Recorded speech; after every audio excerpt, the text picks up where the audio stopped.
I'll say one thing about a lot of those white women in particular, and I've said this before, I think one of the biggest problems that black women have is the durability of their beauty. How does 50 feel when you say it, when it comes out of your mouth? It feels like this. Yes! I'm very excited about it. I have always loved getting older. Yeah. Like I really have. There's certain things that are really, really strange. Yeah. I am in perimenopause and hot flashes come up like a personal summer just enters from the inside. But I feel like I am wiser. I'm more comfortable in my skin. And if you had told me in my 20s, in my teens, that I was going to be somebody that actually could do scary things, that I could be comfortable even when I was uncomfortable, yes. That I could live life on life's terms, that I could intuitively handle situations which used to baffle me, that I had an unbreakable, unshakable foundation for life underneath me, I would have said there's no way, because I was scared and I was uncomfortable in my skin. And you're also the daughter of Diana Ross, so you are able to live a life that many young ladies can't live. Although many young ladies dare to copy your lifestyle, the folly in this, of course, is that they don't have those millions, that fame, those connections to fall back on. All they have to fall back on is the decisions they make and the life that is waiting for them if they make the wrong ones. I found myself in this huge community of expats, you know, women of color who have basically left the U.S. and their primary residence is Tulum. Love that for them. Oh, child, their lives are lit. They've curated the lives that they want for themselves. They were in the rat race here in America. You know, they had the big houses, fancy cars, marriage, kids, the whole nine. And they were like, this is not fulfilling. This ain't it. And they just basically started the slow progression towards this being their lives. And now they're all there. And I was just like, I want to come. I gotta figure this out, how I can be here regularly. And I just thought it was like so incredible to just watch. It's the decentering of men.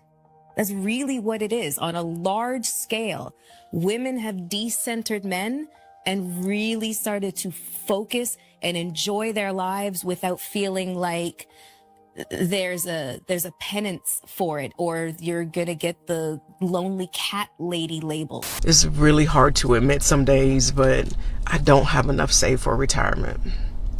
And that brings up so much shame and so much regret in me. I have a 401k. It's just not enough.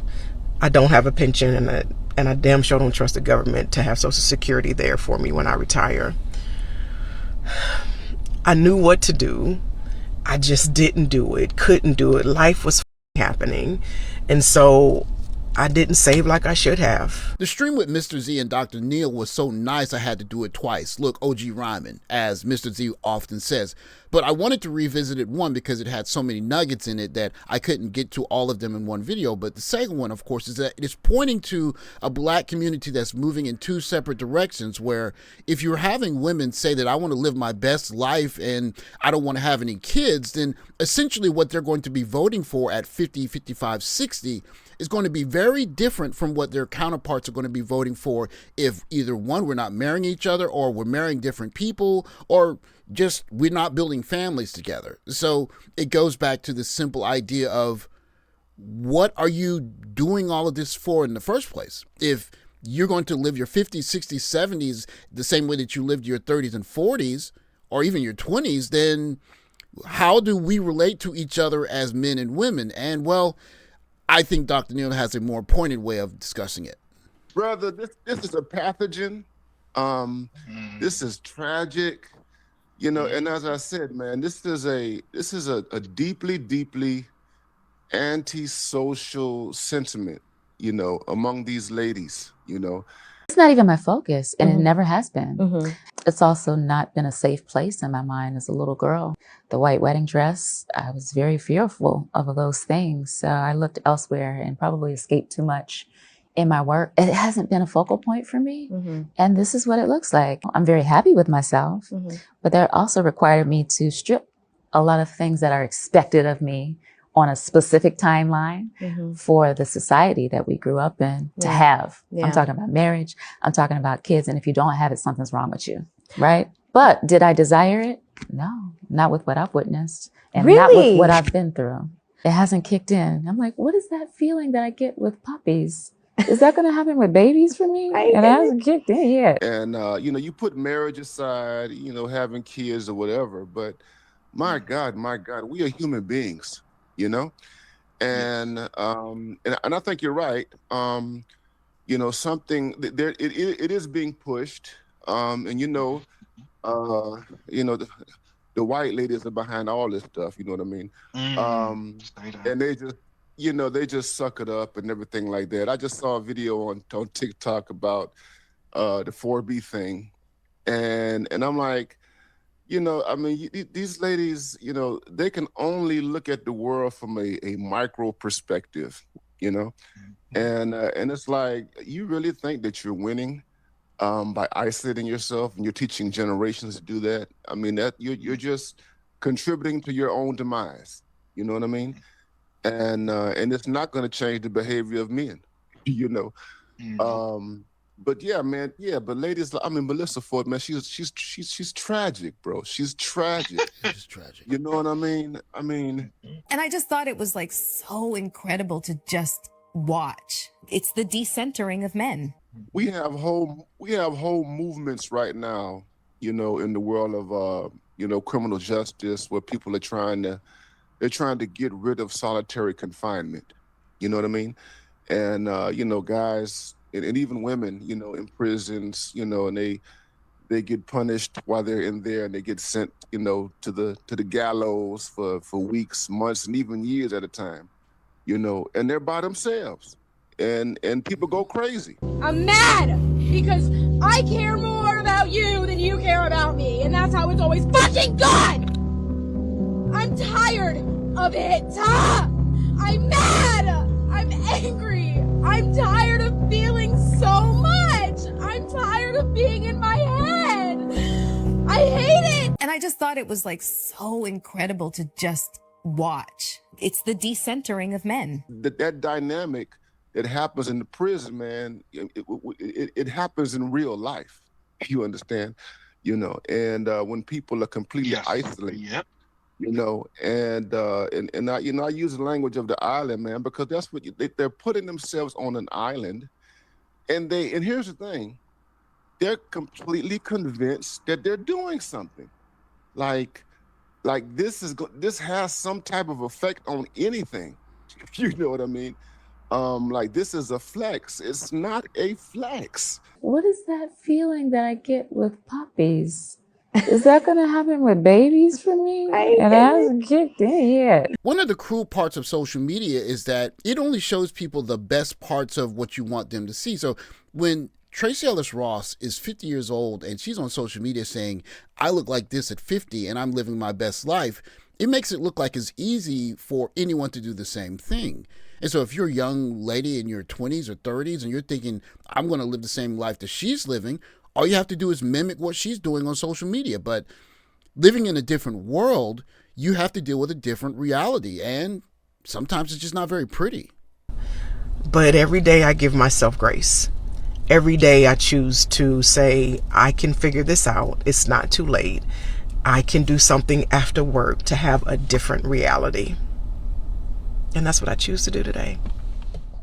Here's the cruel trick that plays itself out with simple math that many of these young ladies have to face as feminism feeds them this decenter men while they try to enter the political arena, or at least see their representatives or people that they want to represent them try to win with similar kinds of ideals.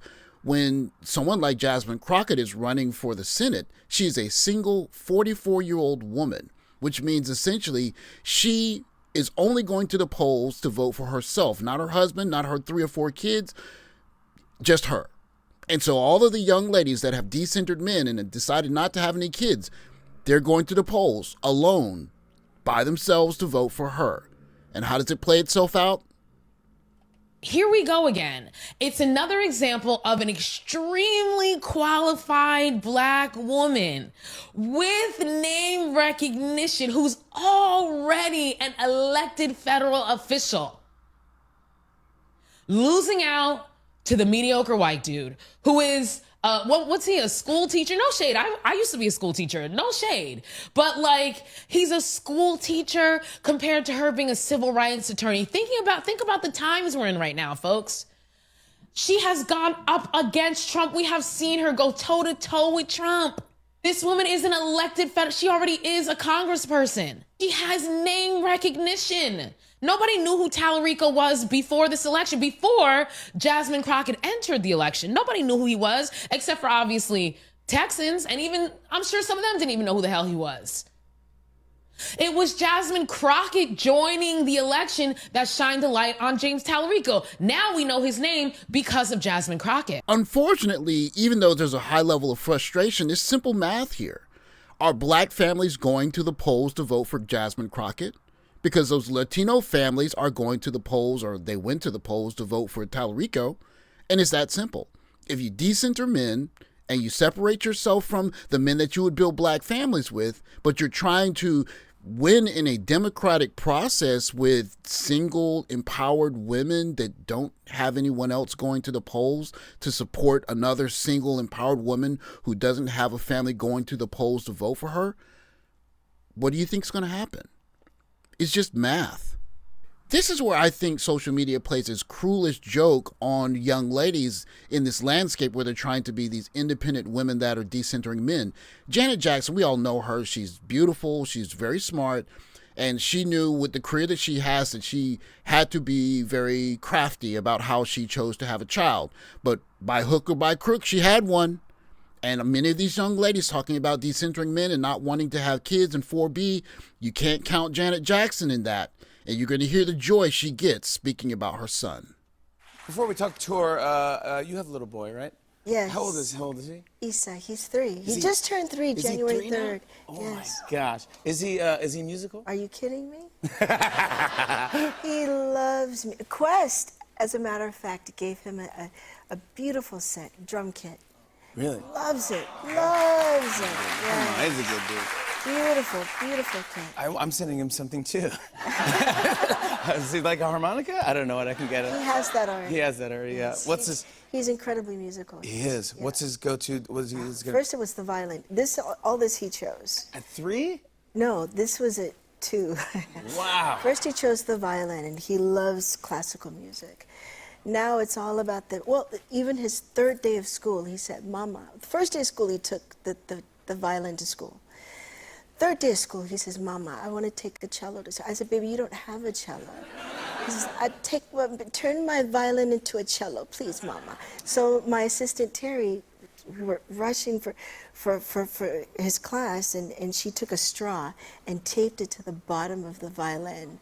It made him a little cello. He loved it, and he was posing it. He took it to school, and my I have 2 assistants. Yeah, sure. My other assistant, Shanti, she said, Isa, you want a violin? She said, yes. She said, who's going to buy it for you? She says, Mama.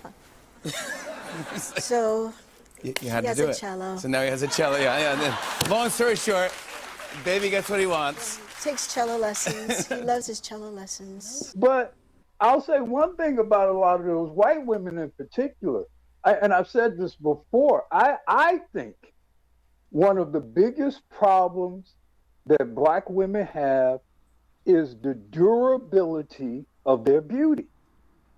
I think the durability of their beauty deludes them into thinking there's always a new nigga coming.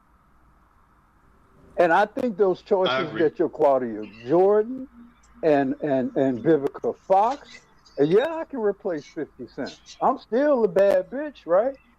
You know, I think the durability of Black female beauty is one of the biggest problems it's an ironic problem to have, but it's one of the biggest problems that Black women have. It forces them into, or it distracts them from making good choices. Regardless of what you say about how she got her baby, Janet Jackson got her baby. She got her son. it was very important to her. And when you hear her speak about him being in cello lessons as a 3-year-old, she is glowing. And the sad, cruel joke that's been played on many black women is that they're not talking about the fact that she got her son. They're speaking of maybe they can get a son like her maybe as they get into their 50s, but they don't have Janet Jackson's money, or they're trying to do this thing where they're decentering men and they're trying to just say that their biology is not all that important.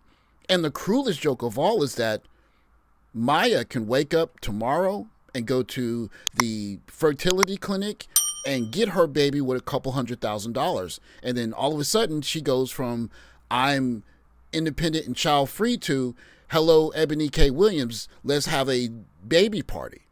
But if you're not the woman that has $200,000, $300,000, $400,000 to throw at that special fertility treatment, then you're looking at a young lady who doesn't have a husband, doesn't have children, and knows she doesn't have enough money to retire, and staring off into the future with looming increases in gas prices and wondering what's going to happen to me if I get laid off or if my body lets me down. And that's why you have a husband.